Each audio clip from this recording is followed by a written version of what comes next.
मंत्रिपरिषद में 26 एजेंडों पर निर्णय हुआ है, 26 एजेंडा।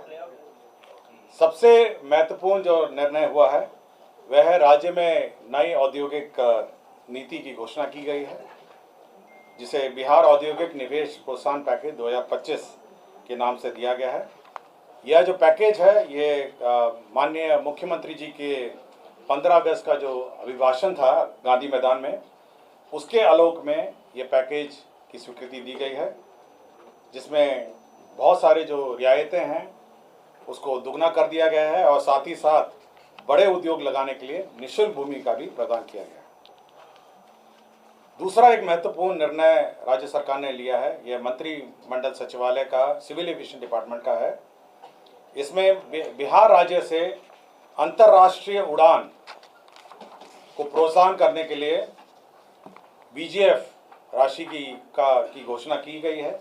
यह बिड के माध्यम से एयरलाइन ऑपरेटर्स को दी जाएगी। इसमें पटना काठमांडू को अधिकतम 5 लाख प्रति राउंड ट्रिप का बीजीएफ वायबिलिटी गैप फंडिंग दिया जाएगा। गया शारजा को 10 लाख रुपए प्रति राउंड ट्रिप दिया जाएगा। गया बैंकॉक को 10 लाख रुपए प्रति राउंड ट्रिप दिया जाएगा।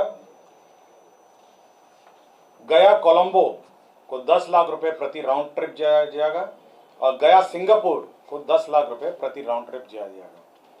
यह इसीलिए ये जो वायबिलिटी गैप फंडिंग है यह इसीलिए दिया जा रहा है ताकि एयरलाइन ऑपरेटर्स को बिहार से जो इंटरनेशनल उड़ान ले जाना होगा या संचालन करना होगा, उनकी जो वायबिलिटी है वो ऑप्शन रहे और साथ ही साथ और भी एयरलाइन इस प्रोत्साहन के बाद इस राज्य से इंटरनेशनल विमान उड़ सकेंगे। यह बिड के माध्यम से होगा और ये वायबिलिटी गैप फंडिंग का अधिकतम लिमिट है। समाज कल्याण विभाग का एक प्रस्ताव था जिसमें राज्य के दिव्यांग व्यक्तियों के लिए एक नई योजना घोषित की गई है। यह मुख्यमंत्री दिव्यांगजन शक्तिकरण योजना है और ये बिल्कुल अल्पसंख्यक उद्यमी योजना के तर्ज पर ही है। 10 लाख रुपए में 5 लाख रुपए ऋण और 5 लाख रुपए सब्सिडी है और इसमें कुल राशि जो है संचालन के लिए यह इस योजना के 10 करोड़ 25 लाख रुपए इसमें व्यय होंगे। ये बिल्कुल जो अल्पसंख्यक उद्यमी मुख्यमंत्री अल्पसंख्यक उद्यमी योजना है उसी तर्ज पर है। खाद्य एवं उपभोक्ता संरक्षण विभाग का जो हमारे पीडीएस डीलर्स हैं उनके लिए निर्णय नया लिया गया है, जिसके अंतर्गत राष्ट्रीय खाद्य सुरक्षा अधिनियम 2013 के तहत डीलर कमीशन को बढ़ा दिया गया है। इसमें आपको जानकारी होगा कि कुल 90 रुपये प्रति क्विंटल डीलर कमीशन निर्धारित थी। अब इसको बढ़ाकर अतिरिक्त डीलर कमीशन 47 रुपये अतिरिक्त इसमें अब दिए जाएंगे। 90 के ऊपर अब 47 रुपये और अतिरिक्त दिया जाएगा। तो इसके अंतर्गत 258 करोड़ इसमें व्यय होंगे। तो 90 रुपये प्रति क्विंटल पहले निर्धारित थी, अब अतिरिक्त डीलर कमीशन के रूप में 47 रुपये प्रति क्विंटल दिया जाएगा। यह मंत्रिपरिषद ने यह निर्णय लिया है।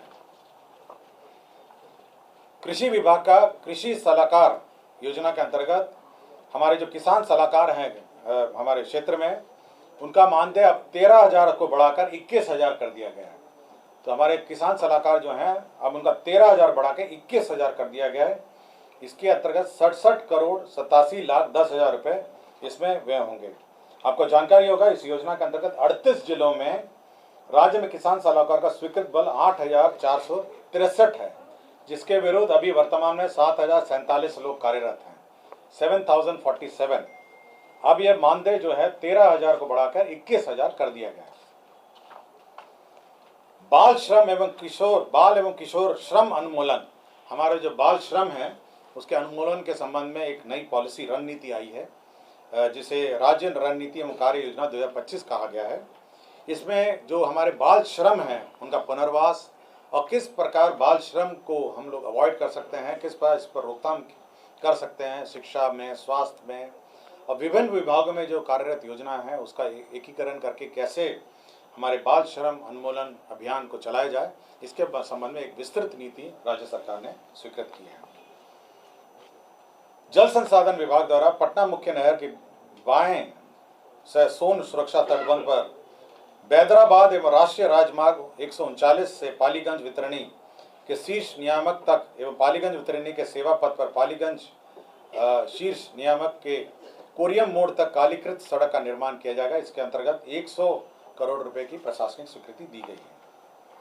पथ निर्माण बेनीपुर अंतर्गत कुशेश्वर स्थान NH56 से फुलतोड़ा घाट पथ 00 से 20.80 किलोमीटर लंबाई पथ का प्रशासनिक स्वीकृति दी गई है। इसके अंतर्गत कुल पुनरीक्षित जो प्रशासनिक स्वीकृति है अब यह 381 करोड़ 22 लाख रुपए होगी। विभिन्न औद्योगिक क्षेत्र का निर्माण के लिए भूमि का अधिग्रहण किया जा रहा है। जैसे कि आपको उद्योग के ब्रीफिंग में कहा गया, बिहार में औद्योगिक क्षेत्र के विस्तार हेतु भोजपुर आरा जिला अंतर्गत अंचल तरारी में औद्योगिक क्षेत्र निर्माण किया जाएगा। इसके अंतर्गत 249 एकड़ भूमि अधिग्रहित की जाएगी और इसके अंतर्गत 52 करोड़ 62 लाख 22,910 रुपये व्यय होंगे। शेखपुरा जिला अंतर्गत उद्योग क्षेत्र स्थापित होगा। यह शेखपुरा जिला अंतर्गत अंचल चेवड़ा मौजा हंसापुर में औद्योगिक क्षेत्र का स्थापना होगा और इसके अंतर्गत कुल भूमि 250 एकड़ अधिग्रहित होगी और रुपये 42 करोड़ 16 लाख 30,233 रुपये इसमें व्यय होंगे। शिवर जिला अंतर्गत भी अब औद्योगिक क्षेत्र का निर्माण किया जाएगा।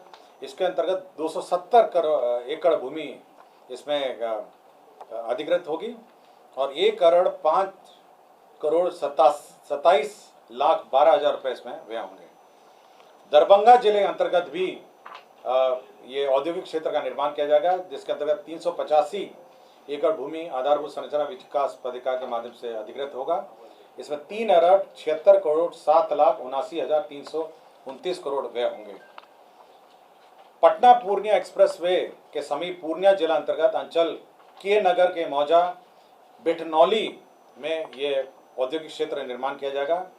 इसके अंतर्गत 279 एकड़ भूमि का अधिग्रहण किया जाएगा और इसमें 66 करोड़ 91 लाख 91,318 रुपये व्यय होंगे। आपको जानकारी दी गई थी कि पटना जिला अंतर्गत अंचल फतुआ में मल्टी मॉडल लॉजिस्टिक पार्क परियोजना के सटे भूभाग में गिफ्ट समान औद्योगिक गिफ्ट जो सिटी आप सुनते होंगे उसके समान रूप से एक औद्योगिक परियोजना के अधीन फिनटेक सिटी विकसित किया जाएगा। ये मौजा जैतिया में होगा और इसके अंतर्गत 408 करोड़ 81 लाख 3,500 रुपये इसमें व्यय होंगे। ये फिनटेक सिटी आपके जो मल्टी मॉडल हब है उसके बिल्कुल सटे होगा और इसके अंतर्गत फिनटेक सिटी का निर्माण इसमें किया जाएगा। इसमें जिसमें राज्य में वित्तीय सेवाओं, नवाचार आधारित उद्यमों, उन्नत तकनीक तथा निर्यात उन्मुख उद्योगों को एक ही परिसर में समावेशित कर एक प्रतिस्पर्धा तंत्र तैयार किया जाएगा। तो ये एक बहुत ही हाई एंड फिनटेक सिटी का निर्माण किया जाएगा। ऊर्जा विभाग के अंतर्गत जो हमारे राज्य जल विद्युत निगम हैं उनके 12 वर्तमान में निर्माणाधीन हैं।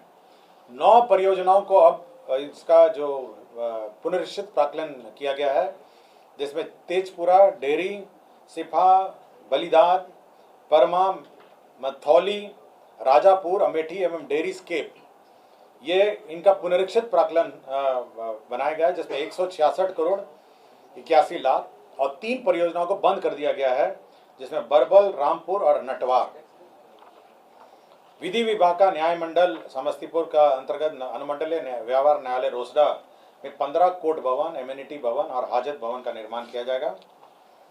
स्वास्थ्य विभाग में जो महावीर आयुर्वेदिक संस्था है पावापुरी, हमारा जो मेडिकल कॉलेज है, उसमें जो आर्बिट्रेशन अवार्ड है उसके तहत एक मुश्त 150 करोड़ रुपए का प्रावधान सहित कुल राशि 7 अरब 46 करोड़ 64 लाख का पुनरीक्षित प्राक्कलन, उस परियोजना का पुनरीक्षित प्राक्कलन स्वीकृत किया गया। आपको याद होगा पिछली बार वैशाली जिला अंतर्गत जो स्तूपा है उसके निकट में एक 5 सितारा होटल पीपीपी मॉडल में निर्माण का रिजॉर्ट का प्रस्ताव था, उसमें आंशिक संशोधन किया गया है। अब वो 5 एकड़ भूमि में बनेगा और होटल या रिजॉर्ट का उसमें ऑप्शन है। होटल या रिजॉर्ट है 5 एकड़ की भूमि में, पिछली बार 10 एकड़ का था, उसको घटा के 5 कर दिया गया। पिछली बार केवल रिजॉर्ट था, अब ये होटल कम यार रिजॉर्ट है। गृह विभाग में ERSS मिर साइट कमांड कंट्रोल सेंटर में 132 पदों का स्वीकृत हुआ है। मौजा बांका जिला अंतर्गत अंचल कटोरिया में यह सिपाही प्रशिक्षण केंद्र के लिए भूमि का स्थानांतरण हुआ है। सारण जिला अंतर्गत अंचल जलालपुर मौजा बंगरा में ये मत्स्य एवं पशु संसाधन विभाग को शिक्षा विभाग की भूमि का स्थानांतरण हुआ है 15.5 एकड़। इसमें डेयरी प्रोजेक्ट प्लांट लगाया जाएगा। पटना जिला अंतर्गत फुलवारी अंचल में मौजा जगनपुरा में मेट्रो रेल कॉरपोरेशन को सशुल्क जमीन का स्थानांतरण हुआ है। और गया जिला अंतर्गत अंचल नगर गया के मौजा दुर्बे में खेल मैदान के लिए खेल विभाग को भूमि का स्थानांतरण हुआ है। राजस्व एवं भूमि सुधार विभाग में जो डेटा एंट्री ऑपरेटर हैं उनको उनकी सेवा प्राप्त करने के लिए CSE e governance services India limited को नामांकन पे यह कार्य दिया गया है। और आनंद अभिषेक, ये सामान्य प्रशासन विभाग है, परीक्षमान असैनिक न्यायाधीश कनिया कोटि, इनको डिस्चार्ज फ्रॉम सर्विस किया गया है। तो कुल 26 एजेंडों पे आज निर्णय हुआ है। धन्यवाद।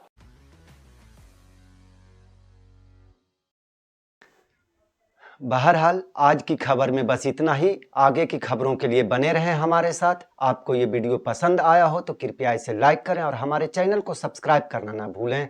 आपके सपोर्ट से हमें और बेहतर कंटेंट बनाने की प्रेरणा मिलती है। आपका एक लाइक और सब्सक्रिप्शन हमें आपकी सेवा करने का हौसला देता है। कृपया चैनल को सब्सक्राइब करें और हमारे साथ जुड़े रहें।